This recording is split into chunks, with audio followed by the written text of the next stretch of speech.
So welcome to this video. Today I want to talk about James Fowler's theory on the stages of faith. Now, why is this helpful?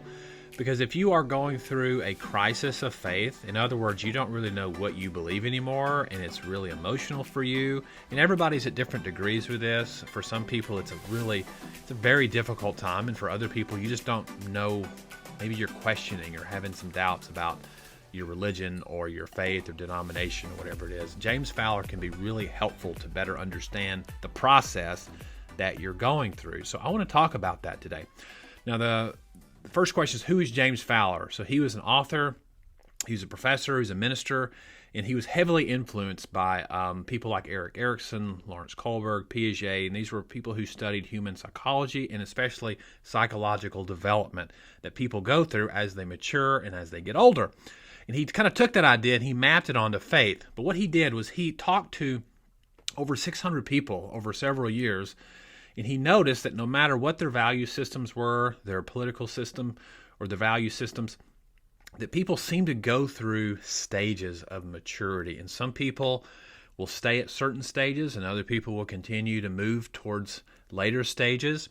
But it's really helpful when you yourself start to notice that you're thinking differently and you're processing differently and you don't maybe know what you believe anymore. When you can sort of step back and sort of see this map of stages that you go through, it can give you hope.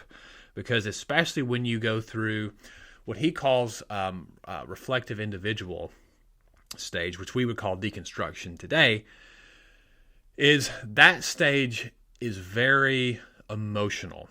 And it can be lonely, it can be isolating, you can feel angry, confused, anxious, fear is involved, you don't know really what to believe anymore. Some people leave their faith or become agnostic during this point because you just don't know where to go, nor do you realize there's anything after that. So it's helpful just to know that there is, one, you're not the only one, and that there's hope. So let's hop into the stages of faith. So when we look at this map, and this is a map that I made, it's inspired by James Fowler, but it sort of helps simplify it and gives you a really quick overview. So I'm going to be using this map from time to time as we talk about these stages. But as you'll notice, there's 7, and he doesn't start with 1. He actually starts with 0. So we'll go from 0 to 6 and briefly just talk about each one of those and sort of the characteristics. And maybe you may find yourself in one of those stages. And not only will it help you in where you are, but you can also sometimes notice maybe where other people are and meet them where they are in their stages. So let's look at this. So stage 0, he says, is when you're an infant, when you're first born, you have no ego yet. And why this is important is depending on your raising and depending on if you get care or not, or if you get love or not, you're already starting to determine if God and the universe are safe. And if you get neglect or abuse, that can begin to shape how you see God and how you see the universe, which moves us into the next stage. So around age 4 to 7, you get this sense of ego or this sense of self. And also, I mean, you've probably seen kids around there, and it's really all about them, and that's a necessary stage because that's just where they are. My kids went through that. We all go through that. But when it comes to learning and faith, you typically will learn through stories and through narratives and the Disney Channel and movies and books. But you really have a hard time telling what's fact and what's fiction, what's true, what's false, what's real, what's not real. And that's part of it. And I've got here at the bottom where it says, of course the Easter Bunny is real. Well, just like with my youngest son, he's not so sure if Santa Claus exists or not, or if the Easter Bunny or Power Rangers, maybe they live somewhere out in the world. But that's just where he is in his stage of development. Now, my other son, he's moving into this stage 2, which is you become much more analytical. And this is where you're trying to separate what is real and what's not, what's fact and what's fiction. This is really characterized by concrete thinking, black and white thinking. It's either real or it's not. It's either true or it's false. And you take concepts very literally. And when it comes to faith, God is many times seen as very human, and you understand God through that lens. It's really anthropomorphic.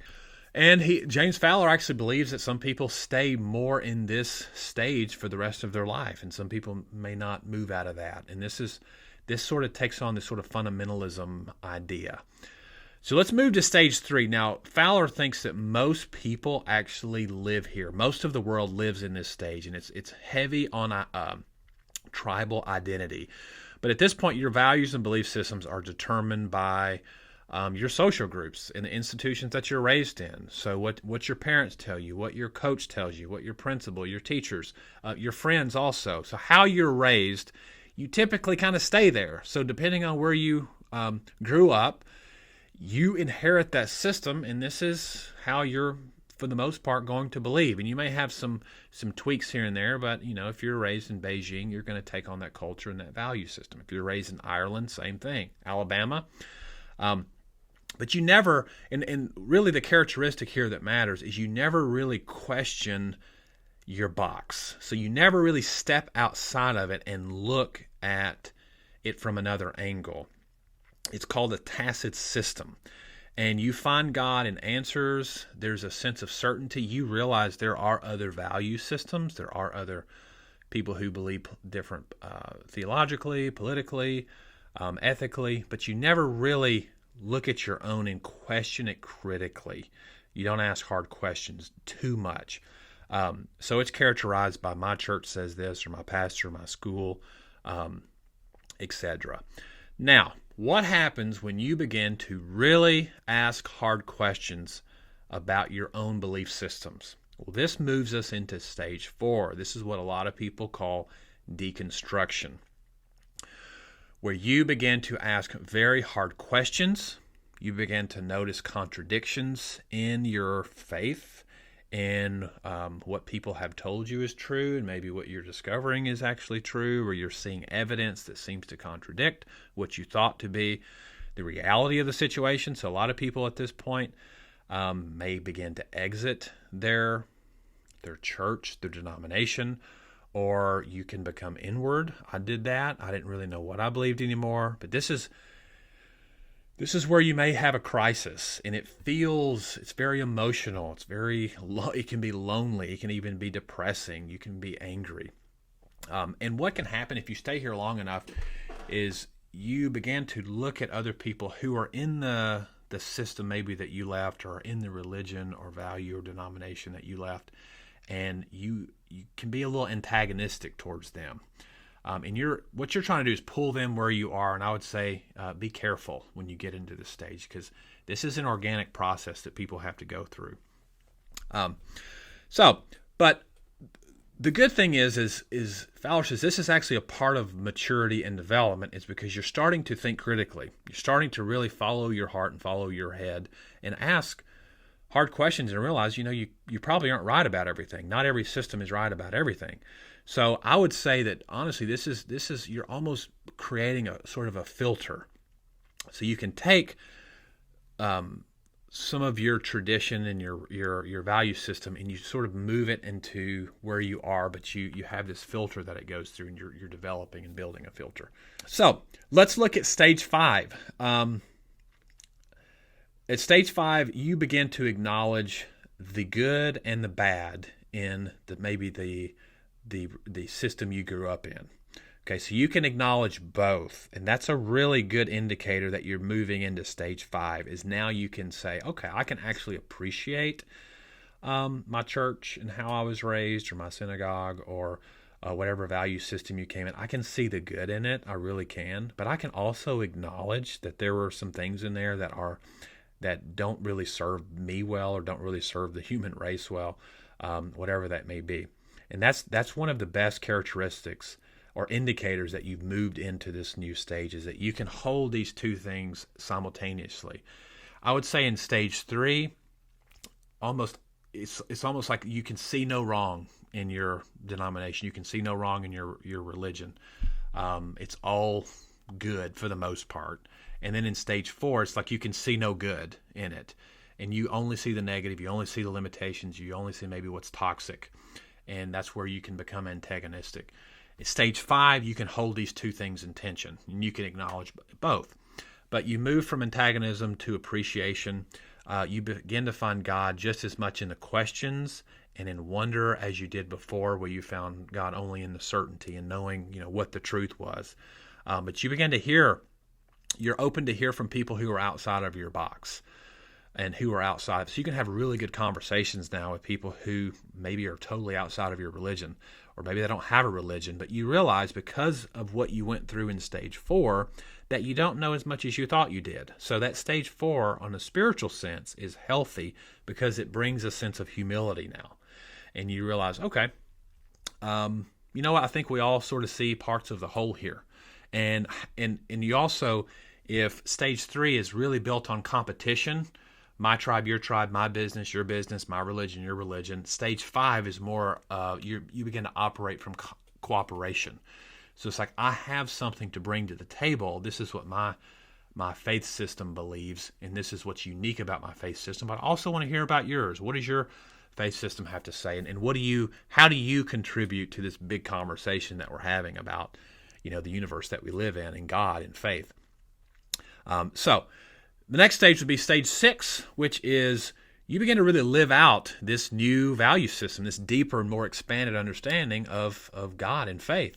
And you're not working so much from stage 3 where everything is competitive and it's people. You're categorizing people based off their class or their race, their orientation, or their religion. But you begin to see people more from this universal family perspective. And a lot of people throughout history, like Martin Luther King Jr., Wilberforce, Mahatma Gandhi, these people began to live out these values in the world and say, you know what, I think we should love everyone, the poor, different people of different races, people of different classes. And that sounds nice, but the world isn't always built that way practically. So many times these people, even though they're considered prophetic voices, they get persecuted, and some end up being killed because they're trying to move the world forward in this sort of mentality. But you begin to see beyond race, class, gender, orientation, and other labels, and you really shift from a group mentality to more of a universal family. And I've got down at the bottom, love brings heaven to earth. So these are these different stages that you can go through. It's a theory. It's his theory, but I think it really works well. When I talked to people about it, when I noticed it, I could see certain characteristics that I was going through, and I think it's really helpful to know that a lot of people go through these. And if you're feeling this, I would recommend picking up his book. And also, there's another book that I would recommend, which is Naked Spirituality by Brian McLaren. That helped me out a lot. He sort of takes these 7 stages and condenses those down to 4, which is simplicity, complexity, perplexity, and then harmony. But these are just some resources that hopefully will be helpful if you are experiencing a crisis of faith. But I want you to know there is hope.